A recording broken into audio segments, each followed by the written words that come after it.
So thank you guys for coming to help us get the word out regarding this incident. This began on September 23rd. So today they had the autopsy out in Onondaga County with the medical examiner's office, and they confirmed that the victim in this case was Elizabeth M. Garrow-McDonald, 19 years old, of 107 North Main Street, Canastota. As I said before, this identification's been confirmed by the Onondaga County Medical Examiner's Office. The manner of death was ruled a homicide through the examiner's office. The official term was multiple sharp force trauma injuries. In layman's terms, the injuries were consistent with stab wounds. The medical examiner's office investigation is continuing. When this investigation continues, and a full report will be completed at that time as they move forward. We wanted to give you guys the chance to ask questions. We have most of the agencies that assisted us in this. The response was massive. A lot of the search and rescue teams who helped out didn't even show out today. And to the community also, we wanted to thank everybody who helped in this investigation. And this is a bad outcome, but we got some closure to it in finding her, moving forward. Now the investigation is going to keep pushing forward so that justice can be done in this case. At this time, I'm going to open up for questions. If anybody has anything that they want to ask me or any of the other agencies. Some of the agencies aren't allowed to talk unless one of their supervisors are here, but we'll do the best we can. Yes, sir. Is her husband or boyfriend, is he a suspect in this? He's a person of interest, definitely, in this case. Can you explain your search efforts? Were you following up on leads first? What areas you were searching? Yeah, good question. So we did. We're following up on leads all the time. We're taking data in. We're taking statements in, electronic data, video data, and we process it, and then we assign investigators to go out and look. With the higher probability areas, we'll put more manpower in there and assign more people where we need them. What led you guys to that spot? That was a deputy, a road deputy, who was working in a regular patrol capacity, grew up in that area, went down there with his patrol car, parked it, and started walking around and found her. Yes. How does this change your investigation? The investigation was for the missing person initially. Now we're collecting evidence, moving forward with that to put the best case forward possibly for this investigation so that justice can be done in this case. And did they have a child together? Yes, I believe they did. Age? I don't know. Prior to finding her body yesterday, were deputies searching in the area where she was found before? Yes, we had about 30 deputies out following up leads yesterday. In addition, even after, like I said, this thing's continuing, so even after we had the recovery, we have people out there today. You know, we have another 25, 30 people out there today following up leads. This stuff doesn't end when we find the person. It continues till the case comes to a conclusion, and we gather everything that we can. Sheriff, was she pregnant?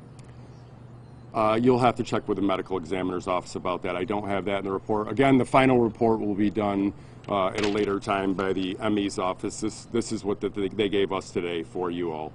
And I know the husband, boyfriend is a person of interest. Anybody else? There's not at this time. Yeah. Over the last several days, when we were selling leads and collecting evidence, there has been a lot of rumors about what evidence has and hasn't been collected. Can you explain what you were using, kind of lay out for the facts about what was true about how you kind of followed leads in this case? So that being said, Chief ADA Robert Miscari is going to come up with the DA's office. There is a lot of false information, and it needs to stop. It's people commenting that know nothing about the case, and they're out there to cause trouble. Bob, you want to step up for a second and just kind of talk about that briefly? I know we spoke about that in there. Sure. Thank you very much. Good afternoon, ladies and gentlemen. First of all, I want you to understand that, as the sheriff said, this is just a small number of the people who have been involved in this investigation from the beginning. And it is an ongoing investigation. That makes it very difficult to give you specifics about our methodology, what we've done, what leads we've had. And even like the discovery of the body, I think in my mind that was a product of us meeting on Saturday night for about 5 hours here and going through everything and making sure we're looking in all the right places. And I know Deputy Jones, who found the body, was present there. So we love sharing with you. You're doing your job. But on the other hand, this investigation is far from over. That's why we don't like to say, this is a suspect, that's a suspect, this is what we think. When we're done, we're happy to answer all your questions in detail. Meanwhile, in you doing your job, of course you're going to follow the speculation on social media. And what I would say to all those people putting things out on social media, please stop.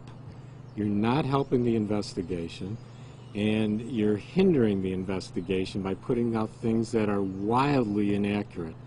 And I would also note, and this is very important, that we're trying to protect people's rights in seeking justice. We're lucky in Madison County that we live in a community that's very safe. These things are thankfully very unusual. But when they do happen, we want to ensure everybody's rights are protected here in Madison County and that all future proceedings are handled in Madison County. So we're not ducking your questions, but we have to be very careful of what we say and how we say it and not further inflame and further lead to baseless speculation. The efforts of the Sheriff's Office, the State Police, and all the other agencies involved have been outstanding. I've been doing this stuff for 38 years now.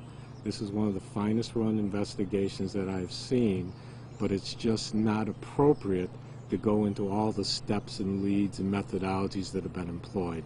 That day will come, it's just not today, and I appreciate your understanding and patience with that answer. Thank you, Sheriff. Thank you.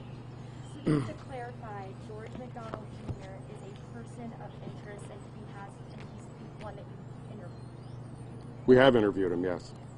What interviewing him? What have you guys asked him? What has he said? He invoked his right to an attorney and to remain silent. Do you think able to speak together anymore? Can you share anything else about? We know the last time she was seen was at Duncan's that kind of early, late morning. Is there anything else you can share about where she may have been, kind of in the interest of if anyone saw something else at this point in terms of the timeline? We've spoken with numerous people who were in contact before, obviously not after, but all those leads are being followed up on, and we get statements from all those people, and it all becomes part of the totality of the case. Yes? Did the medical examiner say how long the body may have been where you found it? They did not, but we're going under the assumption that it was probably the day she came up missing on the 23rd. What message do you have for Elizabeth Garrow-McDonald's family? Our sympathies are with you. All these people here, we all, fathers, parents, siblings, we have it all. And you could just imagine something like this. When somebody comes up missing, it's bad enough. But then when this thing comes through to a situation like this, it's horrible. Everyone's sick about it. And believe me, we're all behind this 100% in law enforcement and everybody that's here, the search and rescue people. We want justice to be done here. We want fairness, we want truth, and to bring this case to a conclusion and to hold the people responsible for this accountable. Does anybody else up here have anything that they want to say quick regarding this? Any more questions from you guys? We just wanted to clear down and pin down if you guys thoroughly cleared the location where the body was found on a previous day. So if we would have found the body on a previous day, the body would have been recovered on a previous day. We come across the body, certainly we're going to address that. So I don't know if that answers your question or who wanted you to ask the question, but that's the best I can tell you. Yep. Just to follow up on that, just in terms of, we've had a huge search for that, right? You're really working this case really hard, and it seems so close to kind of where she was last seen. Had you been able to search the area before? Like, is there any indication that there was some tampering with evidence in those couple of days, or in terms of you searching and then finding? Yeah, no. Our searches are determined by different leads that we have, and it could be anything from videos to electronic. It's all these things we take into consideration, and then we get our game plan and we go out and search. And we have some of the best searchers in New York State here. We had search and rescue, and we have the forest rangers. That's their specialty. That's what these guys do. They get out and they locate bodies. and they locate people that we're trying to find. And they were all brought in here. They were all included in the investigation. So we had the best people available to us. Yes, sir. When you found it, did the body appear to be hidden? What's that? Hidden? Did the body appear to be hidden? Yes, obviously it was off the beaten path. Sheriff, do you think this incident could have involved more than one person, or is that part of your investigation to determine if it was We'll one? figure that as the investigation goes on. You know, like I said, we're just taking leads in now and trying to put the best case forward we can. Can you talk to the aspect of an investigation? So the body was less than half a mile from where she was last seen. Talk to that process of how, I know the first couple days, were you guys solely basing off of leads and that's where you were looking, and then after those couple days you guys went and swept on foot not based off leads?